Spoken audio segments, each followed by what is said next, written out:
नमस्कार दोस्तों, आपका स्वागत है एग्जाम क्रैक SS1 में।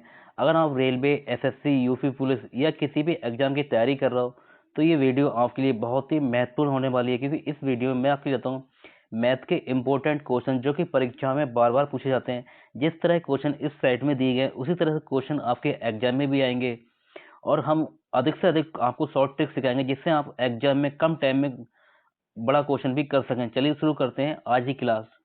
आज का क्वेश्चन नंबर हमारा पहला,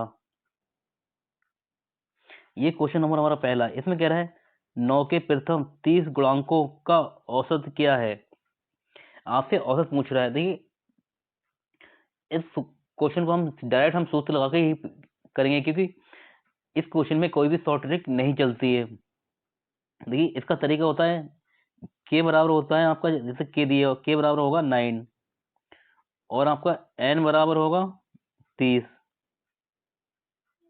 तो आपका जो सूत्र होगा वो होगा के n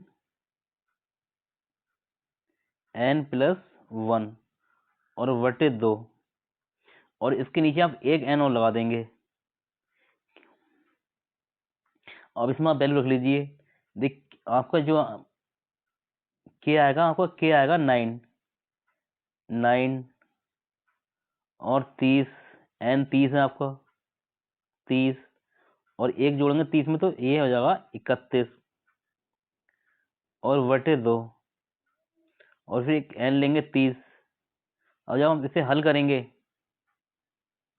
तो देखिए 30 से आपका 30 कट जाएगा, 30 से 30 कट जाएगा, और ये हो जाएगा 9 एकम 9 और 9 तिया 27 बटे 2 हो जाएगा। अब हम इसे भाग देंगे, जब हम इसे भाग देंगे तो ये हो जाएगा 2 एकम 2, 2 तिया 6 और 2 नेम 18, यानी कि 39.5 आपका आंसर आएगा। 39.5 आपका आंसर आ जाएगा। ऑप्शन नंबर सी में हमारा राइट आंसर हो गया। एग्जाम में आपको यही तरीका अपनाना है और कोई सा तरीका आप मत अपनाना, क्योंकि ये सबसे आसान तरीका है। चलते हैं हम अगले क्वेश्चन में। ये क्वेश्चन नंबर 2 आपसे कह रहा है 5 क्रमागत संख्याओं का औसत 100 है, तो सबसे बड़ी तथा सबसे छोटी संख्याओं के वर्गों का अंतर होगा। देखिए, ये क्वेश्चन में हम आपको शॉर्ट ट्रिक से करेंगे। अगर आप लॉन्ग ट्रिक से इस क्वेश्चन को करेंगे, जैसे बेसिक तरीके से करेंगे, तो उसमें उस तरीका होता है x प्लस 1 और फिर x प्लस 2, ऐसे ऐसे करके आप पूरे क्वेश्चन करेंगे, लेकिन हम ये तरीका नहीं अपनाएंगे। देखिए, आपसे कह रहा है 5 क्रमांक संख्या का औसत कितना है, 100 है, इनकी 5 संख्याएं हैं 100, तो 100 क्या होगा, 100 आएगा आपका बीच में, 100 बीच में आएगा। अब देखिए, 2 संख्याएं तो आपकी इधर होंगी और 2 संख्याएं इधर होंगी, और देखिए आपसे कह रहा है क्रमागत पूछ रहा है, तो वो क्रम से होंगी, और 100 से ऊपर जाएंगे तो यहाँ होगा 101, और इससे आगे जाएंगे तो 102, क्योंकि ये क्रमागत संख्याएं हैं, क्रमागत संख्या का औसत है। और फिर 100 से नीचे आएंगे तो ये 99 होंगी, और इससे नीचे आएंगे तो ये 98 होगी। अगर हम इन सब का योग करेंगे और 5 से भाग देंगे तो आपको औसत 100 ही आ जाएगा।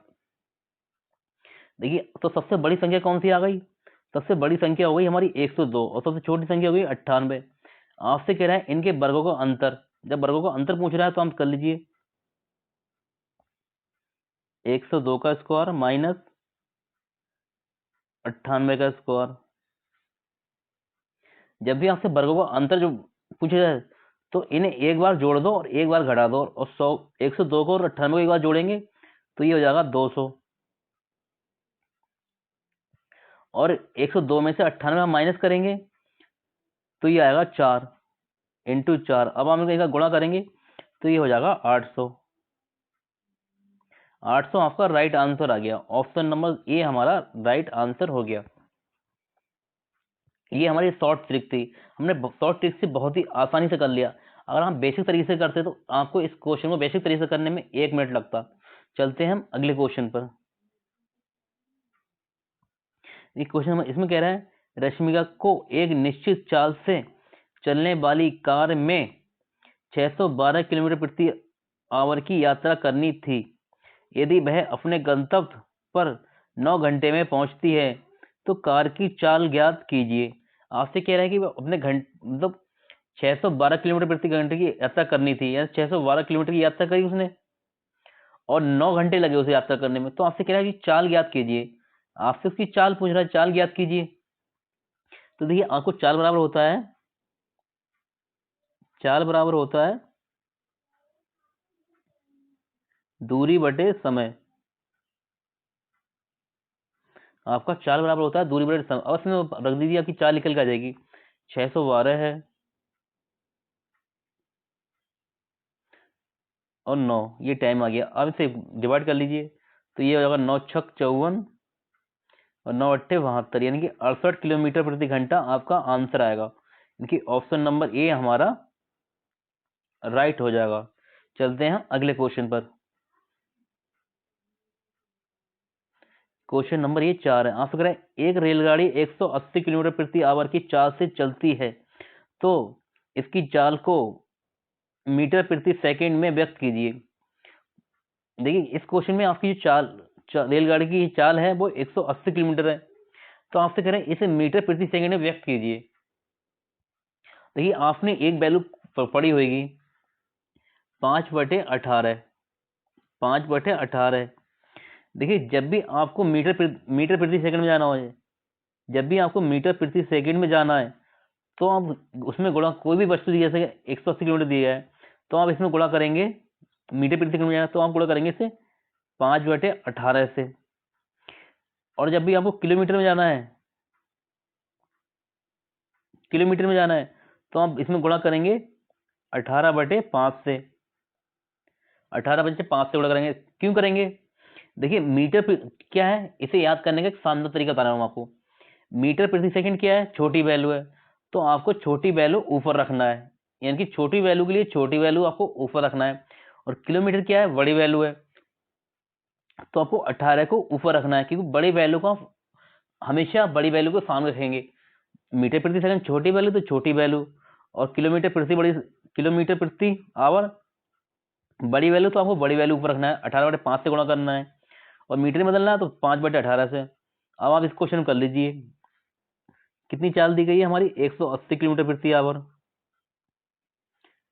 हमसे पूछ रहा है मीटर प्रति सेकंड में, तो हम इसे गुणा करेंगे 5/18 से। आप काट लीजिए, 18 से ये जाएगा 110 बार, 18 से ये जाएगा 10 बार, और 10 को 5 से गुणा करेंगे तो आ जाएगा 50 मीटर प्रति सेकंड, यानी कि 50 मीटर प्रति सेकंड हमारा आंसर आ जाएगा। ऑप्शन ए हमारा आंसर हो गया। चलते हैं हम अगले क्वेश्चन पर।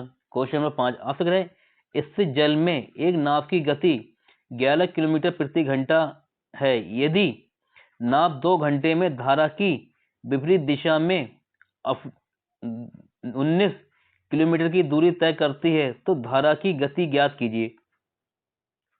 देखिए नाव की जो इससे चाल है, नाव की इससे जल में चाल कितनी है, 11 किलोमीटर, और वो 2 घंटे में धारा के विपरीत 19 किलोमीटर दूरी तय करती है। तो आपसे कह रहा है धारा की गति याद कीजिए। तो धारा की गति निकालने का हम क्या करेंगे, देखिए हमें निकालना है धारा की गति, धारा की गति निकालना है हमें। तो हम क्या करना है, 11 माइनस 19/2। अब आप इसे सॉल्व करेंगे तो जाएगा 11 दूनी 22, 11 दूनी 22, और 22 में से आप 19 जाएंगे, 22 में से 19 गए तो बचेगा 3 और बटे 2, तो आपका जाएगा 1.5 आपका, इनकी धारा की गति होगी, धारा की जो गति होगी वो कितनी होगी, 1.5 किलोमीटर प्रति आवर, यानी कि ऑप्शन नंबर सी हमारा राइट आंसर हो जाएगा। चलते हैं हम अगले क्वेश्चन पर। क्वेश्चन नंबर 6 आपसे कह रहा है एक ट्यूब किसी टैंक को 15 घंटे में भर सकती है। तली में रिसाव होने के कारण यह 20 घंटे में भरता है। यदि टैंक पूरा भरा हुआ है तो रिसाव के कारण यह कितने समय में खाली हो जाएगा। आपसे कह रहा है कि एक टैंक को भरने में 15 घंटे लगते हैं, लेकिन उसकी तली में छेद है तो उसे लग रहे हैं 20 घंटे, और टैंक पूरा भरा हुआ है, तो जो रिसाव हो रहा है उससे खाली होने में कितना टाइम लगेगा। तो देखिए हमने प्लस को लिख दिया हमने भरने वाला, तो कितने में भर रहा है 15 घंटे में, और माइनस को कर दिया खाली करने वाला, ये कैसे कर रहा है 20 में। इनका लेंगे एलसीएम, जब एलसीएम लिया तो एलसीएम आया इसका 60। देखिए आप हमेशा याद रखना, जो हम एलसीएम लेते हैं यही हमारा टोटल कार्य होता है, यानी कि हमारी टोटल टंकी की कैपेसिटी कितनी होगी, वो होगी 16 सॉरी हमारी वो होगी 60। टंकी की कैपेसिटी टोटल कितनी होगी, वो होगी 60। यहाँ पे याद रखना टंकी की कैपेसिटी होगी 60। देखिए हम 15 से भाग दें 60 में, 15 से भाग दें 60 में, तो जाएगा 15 चौका 60, ये जाएगा 4 बार, और 20 से भाग दें 60 में, 20 से भाग दें 60 में, तो 20 तियां 60। देखिए हमारा जो हमारा टैंक है वो भरा जा रहा है 4 और खाली हो रहा है 3, तो इनका अंतर कितना आया, जब इनका अंतर करेंगे तो अंतर आएगा 1। टोटल टैंक हमारा कितना भरा हुआ है, वो है 60, और 60 को 1 से जब भाग देंगे तो हमारा राइट आंसर आ जाएगा 60। यानी कि आप कह रहे हैं रिसाव के कारण टैंक कितने समय में खाली होगा, रिसाव के कारण टैंक 60 घंटे में खाली होगा, यानी कि ऑप्शन नंबर बी हमारा राइट आंसर हो जाएगा। चलते हैं हम अगले क्वेश्चन पर। क्वेश्चन नंबर 7 आपसे कह रहे हैं रीता ने 4 वर्षों के लिए, देखिए रीता ने 4 वर्षों के लिए 2.5% दर पर एक राशि का निवेश किया। सीता ने 6 वर्ष के लिए उसी दर पर समान राशि का निवेश किया। सीता द्वारा अर्जित साधारण ब्याज पर रीता द्वारा अर्जित साधारण ब्याज अनुपात क्या है। तो आपसे अनुपात पूछ रहा है। देखिए और आप ऐसा ही निकालेंगे, ऐसा ही बराबर होता है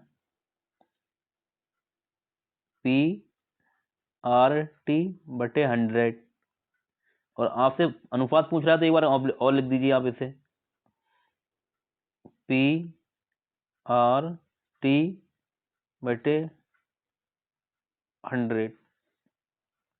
अब आप एक बात याद रखना, यहाँ बरस कितने हैं, 4 बरस हैं। रीता, ये पहला हमने लिखा रीता के लिए, ये होगा रीता और ये है सीता, इन दोनों का अनुपात हमें चाहिए, रीता और सीता का। देखिए रीता है आपकी कितने बरस लेती है, 4 बरस लेती है। रीता लेती है 4 बरस और सीता आपकी लेती है 6 बरस।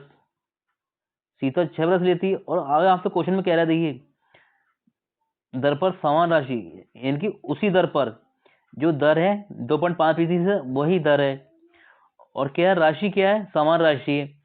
देखिए समान दर और समान जब राशि है तो आपकी पी आर तो कट जाएगा, पी आर से पी आर कट जाएगा, क्योंकि हमारे क्वेश्चन में आपसे कह रहा है समान दर है और समान राशि है, समान दर है और समान राशि है, तो पी आर तो कट जाएगा, इधर 100 से 100 कट जाएगा। अब हमारा टी, यहाँ हमारा टी कितना है रीता में, ये 4 है, और ये सीता में कितना है, ये 6 है। तो आप इसे आगे सॉल्व करेंगे 4/6।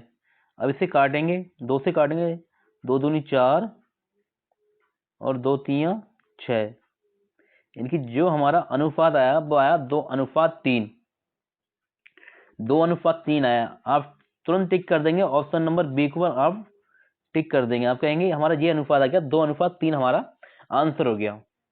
आप टिक करके आगे बढ़ जाएंगे, लेकिन जब आप टिक करके आगे बढ़ेंगे तो एग्जामिनर आपका क्वेश्चन को यूं काट देगा। अब आंसर की आएगी आपकी, तब आप देखेंगे यार मैं तो सही करा था लेकिन गलत क्यों है, कैसे हो गया जी, मैंने सही करा लेकिन गलत कैसे हो गया। लेकिन आप जल्दबाजी में क्या करते हैं, क्वेश्चन को पूरा पढ़ते ही नहीं है, आपसे आगे कह रहा है, देखिए आगे आपसे कह रहा है, ध्यान से क्वेश्चन पढ़ना। सीता द्वारा अर्जित साधारण ब्याज पर रीता द्वारा अर्जित साधारण ब्याज से अनुपात क्या है। पहले कौन आएगा, सीता आएगी, पहले सीता का अनुपात, सीता का अनुपात कितना है 2 है, सीता का अनुपात कितना है 3 है, सीता का अनुपात है 3, क्योंकि सीता ने इस साइड लिया और रीता इस साइड लिया। सीता का अनुपात 3 है और रीता का कितना है 2 है, यानी कि 3/2 हमारा राइट आंसर होगा। ऑप्शन नंबर ए हमारा राइट आंसर होगा। ध्यान रखना एग्जाम में आप थोड़ा सा दिमाग लगाना, वरना आपका क्वेश्चन गलत हो जाएगा। चलते हैं हम अगले क्वेश्चन पर। ये क्वेश्चन नंबर 8 है। आपसे कह रहा है 2 साल के लिए निवेश की गई धनराशि जिसे 20% वार्षिक दर से वार्षिक आधार पर चक्रवृद्धि किया जाना है, परिपक्वता पर 324 रुपए बन जाती है। निवेश की गई प्रारंभिक राशि कितनी थी? देखिए आप इस क्वेश्चन में आपसे कह रहा है कि कोई राशि थी, ठीक है, कोई भी राशि थी, कोई भी राशि थी, हमने 20% पर उसे चक्रवृद्धि ब्याज पर दे दिया। जब वो ब्याज और राशि जुड़ के हमारे सामने आए, वो तो बन गए हमारे पास 324 रुपए बन गए, 324 रुपए बन गए। तो आपसे कह रहे हैं वो जो हमने निवेश की गई राशि कितनी थी, यानी कि जो राशि थी वो हमारी कितनी थी, ये हमसे पूछ रहा है। तो आप देखिए इस क्वेश्चन को यहां से करेंगे। 20% की वैल्यू आपको पता होना चाहिए। 20% की वैल्यू होती है 1/5। 20% की वैल्यू होती है 1/5। पहले आपकी राशि थी 5 और उसमें 1 जुड़ा तो वो हो गई 6 हो गई, यानी कि 5 से हो गई 6 हो गई, 5 से हो गई 6। लेकिन आपसे कह रहा है 2 साल, आपको 2 साल बता रहा है, तो आप क्या करेंगे, इसका स्क्वायर कर देंगे। जब 2 का स्क्वायर करेंगे तो देखिए ये हो जाएगा, 5 का स्क्वायर करेंगे तो ये हो जाएगा 25, 5 का स्क्वायर 25 होता है, और 6 का स्क्वायर करेंगे तो ये हो जाएगा 36, 36 हो जाएगा 36। तो आपकी ये बन गई। देखिए पहले जो आपकी राशि थी, पहले जो आपकी राशि थी 25 और अब हो गई 36। क्वेश्चन कह रहा है आपकी राशि 36 नहीं है, कितनी है, 324 है, 324 है। इसकी 36 की ये कितनी गुना ज्यादा है, ये 36 की है 9 गुना ज्यादा। 36 की कितनी गुना है, ये 36 की है ये 9 गुना, यानी 36 की है 36 नेमा होता है 324। तो हम 25 को भी 9 से जब गुणा करेंगे, जब 25 को हम 9 से गुणा करेंगे तो ये आ जाएगी, 25 नेमा होता है 225, 25 नेमा होता है 225, हमारा राइट आंसर आ जाएगा। 225 किस ऑप्शन में दिया है, ऑप्शन नंबर डी में दिया गया है। देखिए ये क्वेश्चन करने का सबसे आसान तरीका है। अगर आप इस क्वेश्चन को बेसिक तरीके से करेंगे, ठीक है, तो आपको बहुत टाइम लगेगा। चलते हैं अगले क्वेश्चन पर। यहां से कह रहा है यदि समीकरण 20x प्लस 5y प्लस 11 बराबर 0, तो 50x माइनस के वाई माइनस 9 बराबर 0 का कोई समाधान नहीं है, तो के का मान ज्ञात कीजिए। देखिए जब भी आपसे क्वेश्चन में आपके आए, क्वेश्चन में आया आपको कोई समाधान नहीं है या कोई हल नहीं है, यहाँ लिखा है कोई समाधान नहीं है, कल को यहाँ आ सकता है कोई हल नहीं है, तो आपको करना क्या है, देखिए a1 बटे a2 बराबर b1 बटे b2, इसमें आपको वैल्यू रखना है। आपका a1 कौन सा हो जाएगा, ये a1 कौन सा होगा, वो होगा आपका 20, a1 होगा 20, और a2 कौन सा होगा, a2 होगा आपका 50 बराबर, और आपका b1 कौन सा होगा, आपका b1 होगा 5, और फिर आपका b2 कौन सा होगा, b2 होगा माइनस के, b2 होगा माइनस के, और आपसे k की वैल्यू पूछ रहा है। अब आप इसको हल कर लीजिए। जब आप इसे हल करेंगे तो 0 से 0 कट जाएगा। अब इसका तिरछा गुणा करेंगे आप, तो जब तिरछा गुणा करेंगे तो ये होगा -2k बराबर 5 का गुणा 25 करेंगे तो 25, 25, तो आपका k बराबर आ जाएगा, आपका k बराबर आएगा, k बराबर हो जाएगा -12.5, आपका k बराबर हो जाएगा -12.5, इनकी आपका k बराबर आएगा -12.5, यानी कौन सा ऑप्शन में दिया है, ऑप्शन नंबर बी में दिया है, यही हमारा राइट आंसर हो जाएगा। चलते हैं हम अगले क्वेश्चन पर। ये क्वेश्चन नंबर 10 आपसे कह रहा है ए की आयु बी की आयु की 3 गुनी और सी की आयु की आधी है। किसकी आयु, ए की आयु। यदि उनकी आयु का योग 120 बरस है तो ए की आयु ज्ञात कीजिए। आपसे कह रहा है कि ए की आयु ज्ञात कीजिए। अब देखिए इस क्वेश्चन को आप कैसे करेंगे, आपको लिखना है पहले ए अनुपात बी अनुपात सी। अब जैसे से आपसे पूछ रहा है वैसे से आप कर दिए। आप तो ए की आयु बी की आयु की 3 गुनी है, मतलब बी की आयु 1 है तो ए की आयु कितनी होगी, वो होगी 3। आगे कह रहा है और सी की आयु की आधी है, सी की आयु की आधी है, किसकी आयु, ए की आयु। ए की आयु 3 है तो सी की कितनी होगी, सी की आयु होगी 6। जब सी की 6 होगी तभी तो ए की आयु आधी होगी, और बी की आयु कितनी है, 3 गुनी है। अब आप इस क्वेश्चन को कर लेंगे। अब इनका सबका योग करेंगे। 3 और 1 4, 4 6 10, इनका योग आया 10। क्वेश्चन कह रहा है 10 नहीं है, इनका योग कितना है, 120 है। इसका कितना गुना ज्यादा है, सॉरी इसका कितना गुना है, इसका है 12 गुना। आपसे पूछ रहा है ए की आयु पूछ रहा है, तो ए की आयु कितनी है, 3 है। ए की आयु 3 है तो आप 12 को 3 से गुणा करेंगे। जब 12 को 3 से गुणा करेंगे तो ये हो जाएगा 36, ये 36 हो जाएगा। आपका राइट आंसर जाएगा 36, option number D. Option number D आपका 36 आंसर आया। देखिए अगर आप ये सब करने से बचते, और आप थोड़ा सा आपका दिमाग तेज है, ठीक है, आपको मैथ को अच्छी तरह से समझते हैं, तो आप इस क्वेश्चन को कैसे करते, आपको इतना कुछ करने की जरूरत ही नहीं थी। आप क्या करते, आप क्वेश्चन पढ़ते, ए की आयु बी की आयु की 3 गुनी है। जो ए की आयु बी की आयु कितनी है, 3 गुनी है, और सी की आयु की आधी है, सी की आयु की आधी है, और ए की आयु बी की आयु कितनी है, 3 गुनी है। यानी कि जो ए का अनुपात आ रहा है वो 3 आ रहा है, ए का अनुपात का आ रहा है तो 3 आ रहा है। और आगे कौन से पूछ रहा है, ए की आयु ज्ञात कीजिए, ए की आयु पूछ रहा है, ए की आयु, ए का अनुपात कितना आ रहा है, 3। देखिए वह ए की आयु होगी जो 3 का मल्टीपल हो। क्या 34 3 का मल्टीपल है, ऑप्शन नंबर ए 3 का 34 एक 3 का मल्टीपल है, बिल्कुल नहीं है। सी 65 का 3 का मल्टीपल है, ये भी नहीं है। बी 26 के 3 का मल्टीपल नहीं है, एक 3 का मल्टीपल एक ही है 36, यानी कि ऑप्शन नंबर डी आपका राइट आंसर हो जाता। आप कुछ ही नहीं करते, बस इतना करते तो अब भी आपका आंसर आ जाता।